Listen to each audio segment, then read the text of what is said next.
Hi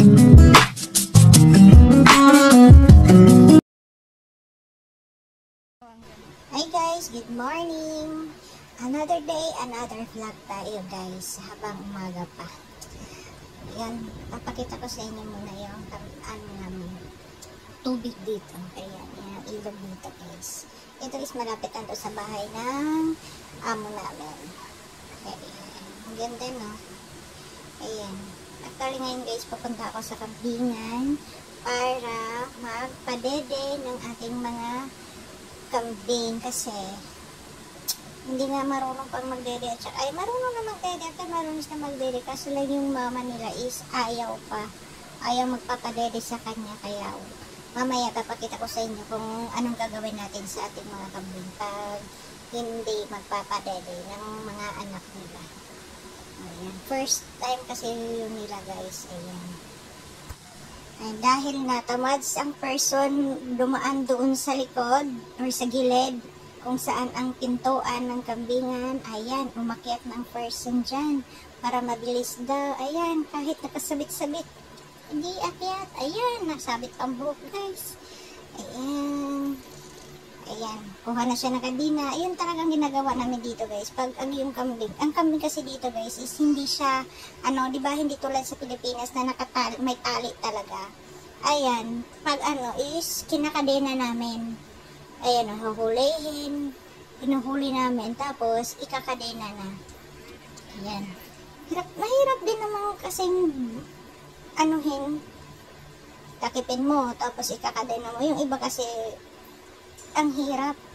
Kaya ingat ka talaga pag hulihin mo yung kambing kasi ka sa sungay, diba? Talagang double ingat ka. Ayan, ikakadena na namin yan doon sa may dyan. Yan sa may bakal, kakadena na namin. Bago namin paano yung anak nila. Ayan. Kadena mo na tapos, basta double ingat na lang talaga. Kaya,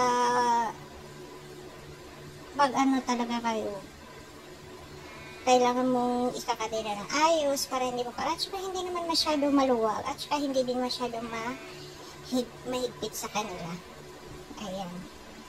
Tingnan nyo guys, diba yung anak kasi niya is diding-dide na, kaso lang ayaw ng nanay. Ito kasi is first time niyang mag-anak, first time niyang manganak, kaya ganun siya. Kaya masakit sa dede niya. Ayan, isa lang tong anak niya. Ayan, ang kasi ni Kalbo guys, pag manganak yung kambing niya, lalagyan niya putay or di yung jute sack, tapos yung yung damo na pinapapakain namin sa kanila yun, pinalagyan niya yun, kaya ang kalat dyan. Ayan yung anak niya guys. Ganyan lang kami magpapadede ng kambing. Ayun, tingnan nyo, diba? Ayaw niya, masakit yata Ayun, ayaw niya magpapadede ng anak niya. Kaya kailangan talaga siyang itatali. Pero ilang days din yung gagawin namin bago siya, masasanay. Minsan yung iba ang ginagawa namin dito is for 3 to 4 days saka siya maayos na magpapadede ng anak nila.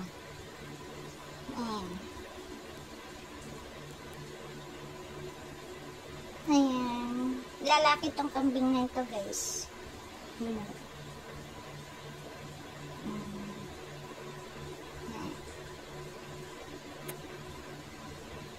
Kasi pag talagang ayaw ng anak nila or ayaw din ng anak nila dumedede dun sa kanila, ang ginagawa namin is sa dede namin bote, yun, sa bote naman pinapadede. Pero ito naman kasi is didede naman, yung may gatas na naman, pero yung anak din niya is hindi pa masyadong marunong magdede, kaya kailangan mo ko talagang alalayan mo siya. At saka yung mama naman is galaw ng galaw. Tingnan niyo, gumagalaw na naman. Kaya talagang mo siya, hawakan. Yun ang ginagawa ng person dyan. Ayan.